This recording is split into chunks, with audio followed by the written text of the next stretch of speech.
Hari Pendidikan Nasional diperingati setiap tanggal 2 Mei sebagai bentuk ungkapan rasa syukur kita sebagai putra-putri bangsa Indonesia yang kini telah bebas menikmati indahnya pendidikan di negeri ini. Berbicara tentang Hari Pendidikan Nasional, kita tidak boleh melupakan jasa-jasa dari salah satu tokoh pahlawan nasional, yaitu Ki Hajar Dewantara, sang bapak pendidikan nasional. Sosok pahlawan yang telah mengangkat derajat pendidikan di negeri ini. Nah, agar lebih mengenal sosok Ki Hajar Dewantara, simak terus video ini.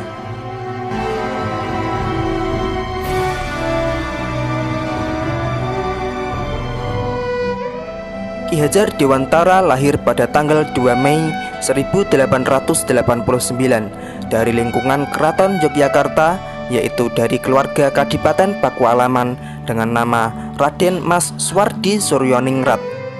Sebagai golongan ningrat, Suwardi mendapatkan hak untuk mengenyam pendidikan yang layak oleh kolonial Belanda. Ia menamatkan pendidikan dasar di ELS, Sekolah Dasar Eropa atau Belanda. Kemudian sempat melanjutkan ke Stovia, Sekolah Dokter Bumi Putra. Tetapi tidak sampai selesai karena beliau sakit. Setelah tidak berhasil menyelesaikan pendidikannya, Suwardi mengawali karirnya dengan bekerja sebagai penulis dan wartawan di beberapa surat kabar, antara lain di Sedia Utama, Midin Java, The Express, Utusan Hindia, dan lain-lain. Suwardi tergolong sebagai penulis yang handal. Tulisan-tulisannya komunikatif, tajam, dan patriotik, sehingga mampu membangkitkan semangat anti-kolonial bagi pembacanya. Selain ulet sebagai seorang wartawan muda, ia juga aktif dalam organisasi sosial dan politik. Pada tahun 1908, beliau bergabung dengan organisasi Budi Utomo bersama Douwes Dekker dan Dr. Cipto Mangunkusumo yang kemudian dikenal sebagai Tiga Serangkai. Ia mendirikan Indische Partij yang merupakan partai politik utama yang beraliran nasionalis. Namun partai tersebut tidak mendapatkan badan hukum dari pemerintahan kolonial Belanda karena dianggap dapat membangkitkan dan menentang kolonial Belanda. Kemudian pada tahun 1913, pemerintah Hindia Belanda berniat mengumpulkan sumbangan dari warga, termasuk pribumi, untuk merayakan 100 tahun kemerdekaan negeri Belanda dari penjajahan Perancis. Hal itu menimbulkan reaksi kritis dari kalangan nasionalis, termasuk Suwardi. Suwardi melancarkan kritikannya melalui salah satu tulisan yang cukup terkenal, yaitu Als ik een Nederlander was, yang berarti andai aku seorang Belanda. Tulisan beliau ini dimuat dalam surat kabar The Express tahun 1913.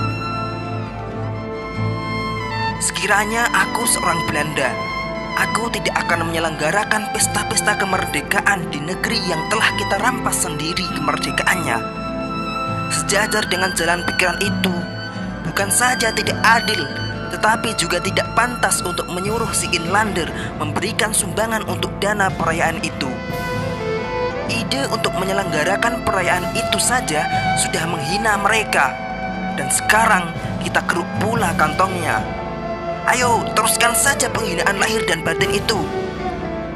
Kalau aku seorang Belanda, hal yang terutama menyinggung perasaanku dan kawan-kawan sebangsaku ialah kenyataan bahwa Inlander diharuskan ikut mengongkosi suatu kegiatan yang tidak ada kepentingan sedikit pun baginya.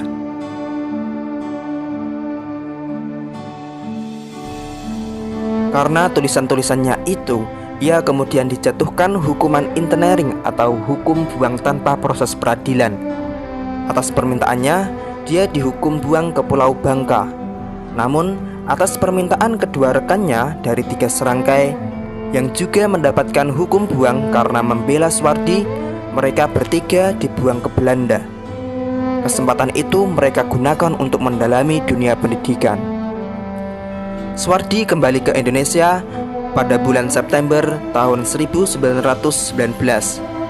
Pengalaman mengajar ini kemudian digunakan untuk mengembangkan konsep mengajar bagi sekolah yang ia dirikan pada tanggal 3 Juli 1922 yaitu Perguruan Nasional Taman Siswa.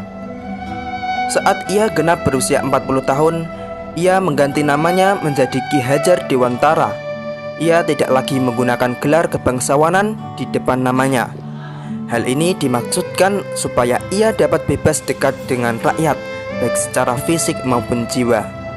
Semboyan dalam sistem pendidikan yang dipakainya kini sangat dikenal di kalangan pendidikan Indonesia. Secara utuh, semboyan itu dalam bahasa Jawa berbunyi: Ing ngarsa sung tulodo, ing madya mangun karso, tutwuri handayani. Di depan memberi contoh, di tengah memberi semangat, di belakang memberi dorongan. Semboyan ini masih tetap dipakai dalam dunia pendidikan Indonesia hingga sekarang.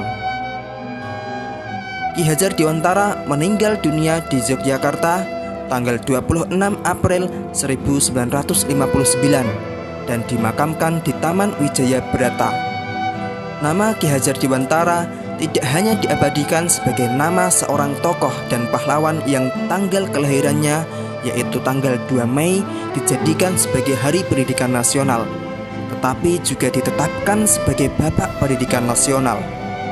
Nama Ki Hajar Dewantara juga diabadikan sebagai salah sebuah nama kapal perang Indonesia, yaitu KRI Ki Hajar Dewantara, dan potret dirinya juga diabadikan pada uang kertas pecahan Rp20.000 tahun edisi 1998.